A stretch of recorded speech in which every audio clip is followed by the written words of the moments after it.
Assalamualaikum warahmatullahi wabarakatuh. Waalaikumsalam warahmatullahi wabarakatuh. Perkenalkan, nama saya Putri Himawati dan Saya Syahani Rizka Indria dari program Pendidikan Bahasa Inggris dan Fakultas Perguruan Tinggi Perguruan dan Pendidikan Universitas Muhammadiyah Prof. Deng Ramka. Saat ini saya bersama Kepala Madrasah dari MTS 6 Jakarta. menurut Bapak sebagai Kepala Madrasah, apa saja usaha yang dilakukan dalam meningkatkan kedisiplinan guru dan siswa? Yang dilakukan oleh sekolah yang jelas satu sosialisasi, pasti seluruh peraturan kita sosialisasikan kepada guru, karyawan, siswa, bahkan kepada orang tua. Orang tua kita panggil. Termasuk tadi yang surat pernyataan di awal tahun itu di samping ditandatangani oleh siswa, ditandatangani juga oleh orang tua. Biar orang tua tahu kalau pada satu saat putranya kemudian melanggar, dapat hukuman, itu orang tua nggak bisa protes karena orang tua dari awal sudah tahu. Yang pertama sosialisasi. Sosialisasi sudah dilakukan, ternyata namanya manusia, ada yang lupa, ada yang mungkin nyoba-nyoba, sengaja, segala macam akhirnya melanggar. Nah, untuk siswa kita ada jenjangnya ya. Ketika pelanggaran pertama dilakukan, siapapun yang melihat, walaupun itu bukan siswa di kelas itu, umpamanya ada guru yang melihat, itu wajib seluruh guru atau karyawan itu bertindak. Ya. Setelah itu dilaporkan ke wali kelas, diproses oleh wali kelas. Di internal wali kelas ternyata dia bisa berubah, sudah dikembalikan, berarti sudah selesai. Tapi ketika dengan perjanjian kemudian melanggar lagi, maka dia akan dinaikkan, dikirim ke BK. Di BK dibina, kemudian diberikan katakan hukuman-hukuman yang mendidik, itu kemudian dia berubah, ya berarti selesai hukuman itu. Tapi kalau kemudian melanggar lagi dengan pelanggaran yang berbeda atau pelanggaran yang sama, maka dia akan dikirim ke wakil bagian kesiswaan untuk diproses. Jadi berjenjang dari guru, wali kelas, kemudian BK, kemudian ke wakil bidang kesiswaan. Kok ternyata masih melanggar lagi sampai ke kepala sekolah. Nah, ketika di kepala sekolah biasanya sudah tinggal putusan, artinya ini sudah tidak bisa dibina lagi atau masih bisa dibina. Itu saya coba menghayati dari apa yang saya ajak wawancara ke yang bersangkutan. Kalau memang ada niat baik, kemudian dia merasa ada penyesalan segala macam, saya kasih kesempatan satu kali lagi untuk bisa lebih baik. Nah, kalau umpamanya sudah saya kasih kesempatan satu kali, kemudian ternyata dia melanggar lagi, baru saya keluarkan dari sekolah. Itu caranya ya, proses di sekolah itu seperti itu. Jadi enggak semata-mata anak itu melanggar kemudian langsung diberikan hukuman, dikeluarkan, enggak. Jadi kalau di dalam agama itu disebut al-ajru biqadri ta'ab ya. Pahala itu sesuai dengan seberapa dia berusaha. Nah, pelanggaran juga begitu, hukuman itu seberapa dia melanggar, itu ada takarannya. Jadi enggak semena-mena insya Allah. Apalagi ini lembaga pendidikan kan. Kita memberikan hukuman pun tujuannya biar dia berubah menjadi lebih baik. Tolong jelaskan bagaimana kegiatan-kegiatan di MTS Negeri 6 Jakarta, seperti adanya upacara bendera dan rapat. Selain upacara bendera dan rapat, kegiatan apa saja yang ada di MTS Negeri 6 Jakarta? Ya. Kalau keadaan normal, kita setiap hari Senin upacara bendera, dan itu petugasnya digilir. Dari kelas 71, 72 sampai 79. Nanti ke kelas 8, 81 sampai 89. Kelas 9, 91 sampai 99. Kalau hari-hari tertentu, umpamanya kayak hari guru apa segala macam, petugasnya guru. Ya, kita bikin sedemikian rupa dan anak-anak diberikan kesempatan untuk memberikan apresiasi terhadap guru-guru mereka. Itu biasanya luar biasa. Gaungnya, kemudian kecintaan anak-anak terhadap guru itu bisa dibuktikan dengan bermacam-macam, dari mulai puisi sampai bingkisan, dan kemudian kita juga bikin acara market day di sini kan. Setiap kelas itu bikin pameran kayak kayak pameran produksi Indonesia gitu ya, tapi tiap kelas. Nah, kita kunjungi, itu jualan laris Mbak. termasuk ada bazar. Bazar itu biasanya kalau lagi normal itu kita adakan 3 hari, tanggal 15, 16, 17 Agustus. Jadi mau peringatan 17 Agustus itu kita bikin bazar itu penuh di lapangan ini. Dan itu rutin tiap tahun. Nah, itu yang kita lakukan ya.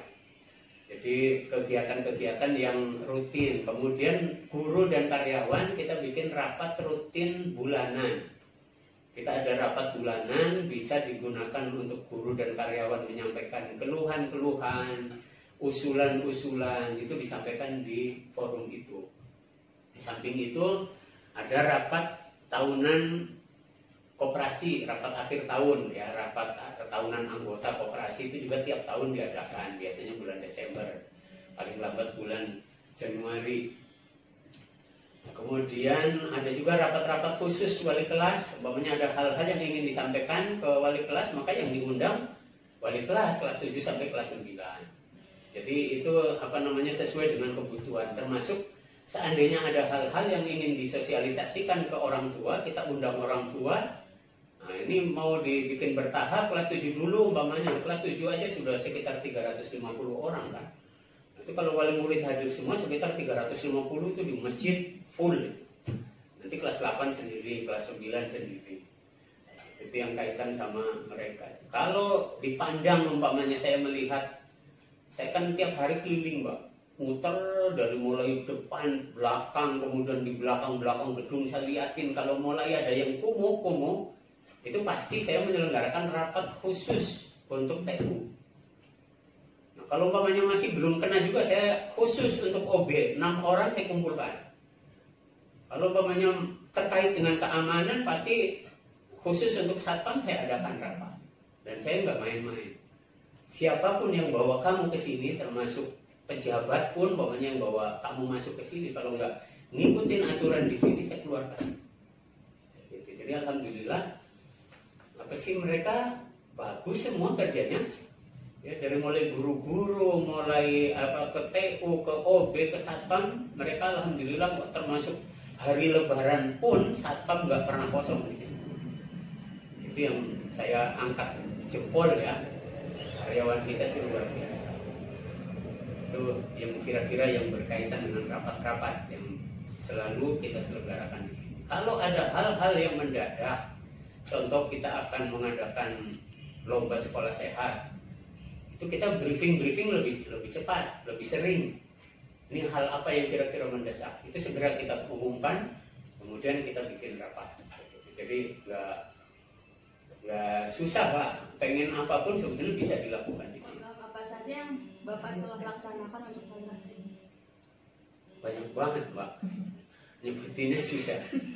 Ya kalau namanya sekolah ya pasti kita ngikutin aturan yang di atas ya. Dari mulai kurikulum, KBM itu menyusun KTSP segala macam, itu tugas utamanya wakil kurikulum. Nah, setelah itu kan kita sosialisasikan ke guru-guru semuanya. Nah, kemudian program-program pendidikan ya kita ngikutin peraturan pemerintah dari mulai semester, mid semester apa segala macam kita ikuti semua. Tidak ada yang kita langgar. Nah di luar itu kita kan diberikan kebebasan untuk berinovasi dan berkreasi. Nah itu yang kita coba munculkan sejak saya masuk ke sini. Itu kita coba sekolah ini tuh punya merek tersendiri, punya branded ya. Nah itu biar orang itu kalau dengar MTS 6, madrasah sehat gitu. Itu kayak gitu. Nah saya sama Buning itu walaupun beda ini ya, tapi ininya sama, visinya ke depan itu sama. Dan kebetulan kita pernah dididik berdua bareng sama Buning berkaitan dengan sanitasi madrasah tingkat nasional. Jadi kita punya cita-cita itu madrasah ini benar-benar menjadi madrasah yang sehat, bersih, dan ke depan insya Allah madrasah tanpa sampah dan tanpa tempat sampah. Jadi itu program unggulan sebetulnya yang kita pengen terapkan, dan itu alhamdulillah kita sudah bisa juara provinsi, artinya tinggal satu langkah lagi kita juara nasional. Kalau itu kita bisa raih di tahun 2020, berarti bukan berarti selesai, tapi harapan kami muncul di tingkat nasional sebagai merek bahwa MTS 6 itu madrasah sehat, insya Allah tercapai. Assalamualaikum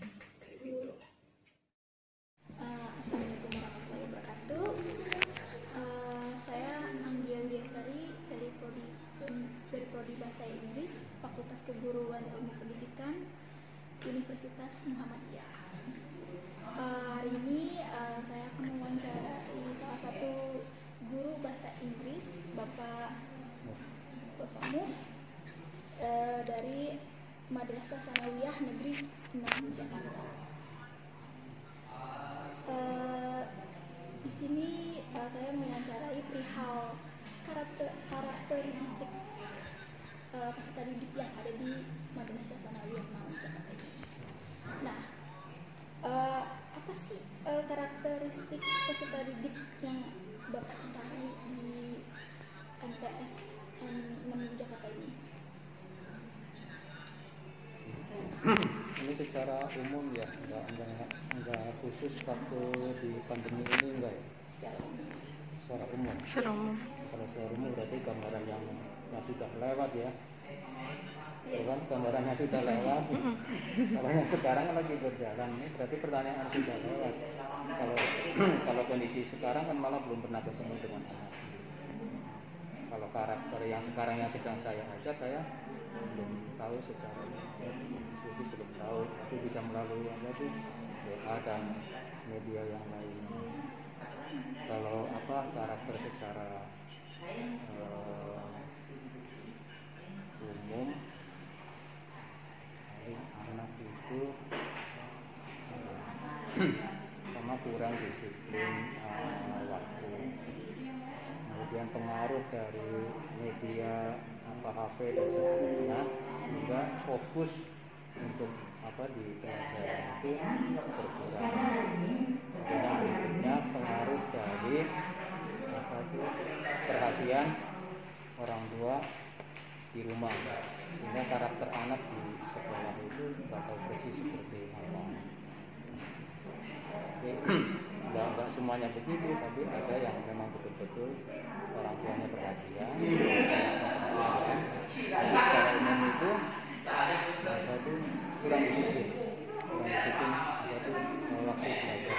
Pengaruhnya diantaranya adalah karena sering banyaknya kita dipengaruhi media sosial sama perhatian dari orang tua yang ada di sini. Selama menjadi guru bahasa Inggris, bagaimana sih cara Bapak agar siswanya itu bisa mengikuti pembelajaran bahasa Inggris? Saya biasanya kalau pertama kali masuk itu saya beritahukan secara keseluruhan proses belajar mengajar, dari mulai awal waktu dalam belajar sampai pengambilan nilai dan seterusnya. Jadi ada komitmen belajar yang saya buat sama anak-anak. Jadi komitmennya bahkan saya pasang di kelas itu, komitmen dari anak-anak itu 1 apa, 2 apa, 3 apa dan seterusnya. Jadi pas sekaligus ada pelajaran bahasa Arab, bahasa Inggris, mungkin tidak untuk bahasa Inggris saja, mungkin untuk yang lain anak-anak bisa melihat. Berarti komitmen belajar seperti itu. Kalau sudah di luar komitmen belajar, berarti saya tegur. Kalau sampai sudah tingkat tinggi, berarti saya panggil anaknya, saya ajak ngomong sebenarnya kendalanya apa dan seterusnya. Kalau memang orang tuanya harus dipanggil, ya orang tuanya dipanggil. Jadi semua kegiatan dari awal sudah saya sampaikan, dan berarti ada komitmen belajar yang dibuat bersama-sama dalam satu kelas. Terus menurut Bapak bagaimana sih cara menerapkan belajar yang efektif kepada siswa? Belajar yang efektif masih sama kayaknya jawabannya dengan yang awal tadi. Jadi ada anak-anak tahu persis komitmen belajar dan cara belajarnya mau seperti apa, anak itu harus paham semua. Tapi saya harus yakin masing-masing anak itu awal pertama itu harus paham proses belajar mengajarnya mau seperti apa. Kalau anak sudah paham, jadi kalau ada kendala itu saya mudah, anak juga paham bahwa saya itu melakukan hal yang enggak sesuai dengan komitmen belajarnya. Jadi ada kesepakatan komitmen yang mau dilaksanakan bersama. Terus kan pasti di antara banyak murid di sini pasti ada dong yang muridnya nggak terlalu aktif gitu. Nah, teknik atau cara yang biasa Bapak lakukan itu biar anak tersebut tuh jadi aktif dalam belajar itu gimana? Ada perhatian khusus di kelas dengan anak itu, salah satunya dengan cara didekati, ya. Yang berikutnya kalau sampai belum juga mau, berarti di jam yang lain saya panggil anaknya. Pasti ada kendala, supaya saya tahu persis kendalanya apa. Mungkin anak itu mau menyampaikan di kelasnya atau ke dengaran sama teman-teman yang lain. Tapi langkah awal tetap saya deketin ke anaknya supaya mengikuti dengan baik. Kalau nggak bisa, berarti ada masalah yang sebenarnya anak itu mau disampaikan tapi nggak mau di kelas. Kalau untuk menerapkan disiplin dalam belajar kelas tuh bagaimana caranya? Dari komitmen belajarnya itu di sana kadang ada saya yang minta persetujuan sama anak. Pokoknya poin A harus tepat waktu, telat sekian menit, gitu ya. Ada poin-poin yang saya tawarkan, nggak harus anak laksanakan, tapi saya tawarkan. Gimana kalau satu poin ini Bapak usulkan, kalian setuju, oh, udah berarti. Terus ada nggak sih hambatan atau kesulitan bagi Bapak selama mengajar di Madrasah Sanawiyah Negeri 6 Jakarta ini?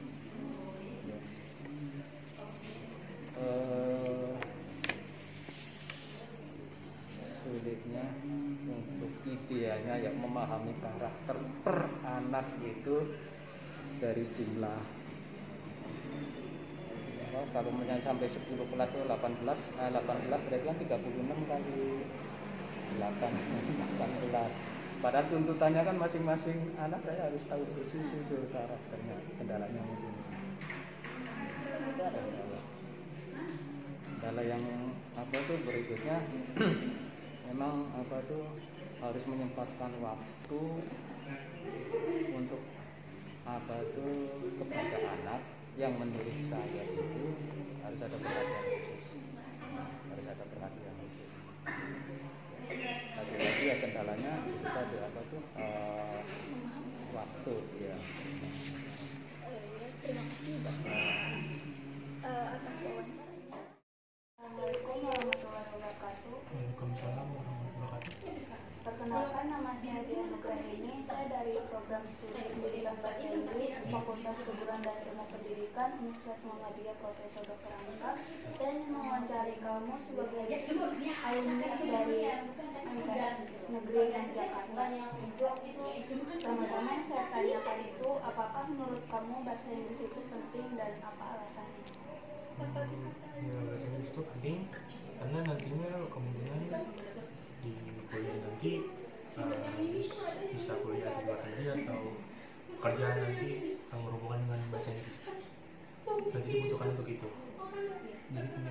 Jadi bahasa Inggris itu penting. Kemudian berkaitan dengan yang tadi, pertanyaan yang tadi, apakah sebenarnya kamu itu senang atau tidak dengan pelajaran bahasa Inggris? Sebenarnya senang, tapi ya tergantung dari gurunya.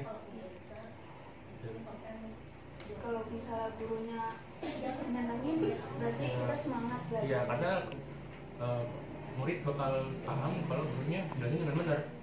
Gitu. Karena ada yang biasa aja gitu. Iya, kayak cuma ngasih tugas. Iya, nggak dijelasin. Iya, gitu. Kan kamu kan di sekolah belajar bahasa Inggris di sekolah. Nah, menurut kamu itu apa yang membuat kamu, kan misalnya ada bahasa Inggris itu kan ada kategori pelajaran yang susah ya. Iya.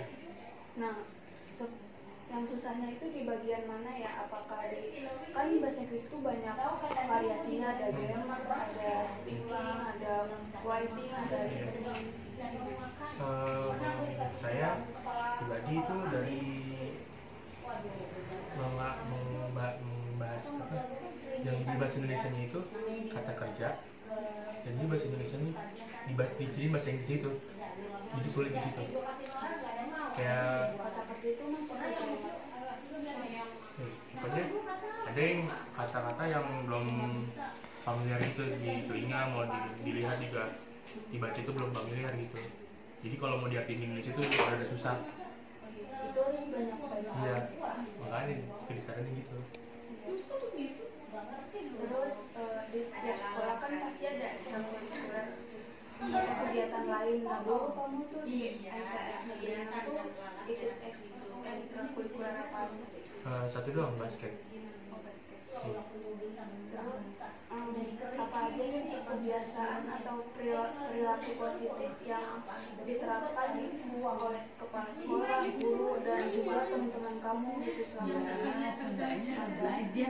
Sholat duha tuh sekarang nih tiap hari dari Senin, Selasa, Rabu, Kamis udah sama membaca Al-Quran.